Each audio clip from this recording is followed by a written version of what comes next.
Hello everyone, વાગી ગયા છે રાતના 6:30 નહીં પણ 7 વાગી ગયા છે. 7 વાગે ચાલુ કર્યો છે વ્લોગ ને વ્લોગ. હા, બેટ બોલ રમતા હતા, બસ બીજું કાંઈ. હું બોલ રમતો હતો. તોફાની કરતો હતો. અરે એમ કે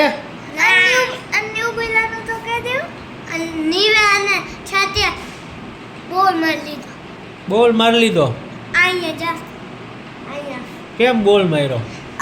દીવ રમતો હતો, એનો પાસે બોલ હતો, એ રમતો હતો ને બીજાનો હોય તો બોલ લઈ લઈને મારતો હતો. ઓલો હતો ને હંતાઈ ગયો. મારજો વાઘ છે એટલે હંતાઈ ગયો હે.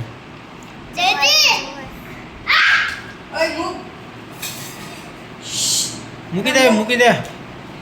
જો આવ્યો તો એવું કાંઈક છે અત્યારે બાજમ. આ રમતો હતો ને ઓલો ગ્રીન કલરનો બોલ સ્ટાર વાળા અને મેળામાંથી લઈ દીધો તો હે ઈ હે પાટુ મારીને કેવો છાતી માર્યો અને એન પાસે હતો તો ઈ ટાઈટ છે બધા નો લઈ હમણાં આવે એટલે સર્વિસ કરવી ને. હા, બાથરૂમમાં પૂરી સર્વિસ. બાથરૂમમાં પૂરી નહીં, તું બેટ થઈ જઈશ તો મેં નથી તોલતી માલ દો ઢોલથી માલી કીધું હું. પછી રોવે તો અરે ખીજાય એના મમ્મી, પછી રોવે તો નો ખીજાય. ઈ તો તમાર બેન હે. લે તો એટલે ચાલો તો આવું કંઈક છે ને મળી પછી રાતે જમવા ટાઈમે.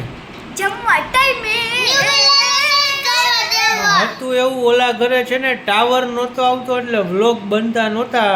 આજથી અહીંયા શિફ્ટ થઈ ગયા છીએ એટલે આજથી હવે ડેઈલી વ્લોગ ચાલુ. અને ઓમે આપણે 1 મહિનાનો આરામ છે એટલે હજી તો બેસવાનું 1 મહિનો એટલે વ્લોગ બનાવવા રાખશે.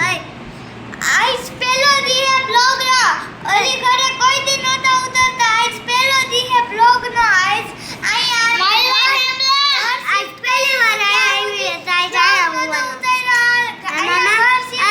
ત્યારે આપણે પહેલો બ્લોગ હતી. એક પછી એક. આ બોલ. આજુ નવા ઘરે જૂના ઘરે હું જ પડશે પર્સનલી. ના, એવું પર્સનલી હોવાની કઈ જરૂર નથી આપણે. ના, હું પડશે હુડાવો નથી. જૂનું ઘર હોય તો એકવાર હું જ પડા. બોલ હવે તું બોલ, શું કહેતો હતો તફસીલ? દાદીને અંદર રમકડા નાખી દો. તારી તો વાતું જ આવી હોય ભૂરિયા, હા, ડમ વગરની. ચાલો તો રામે રામ.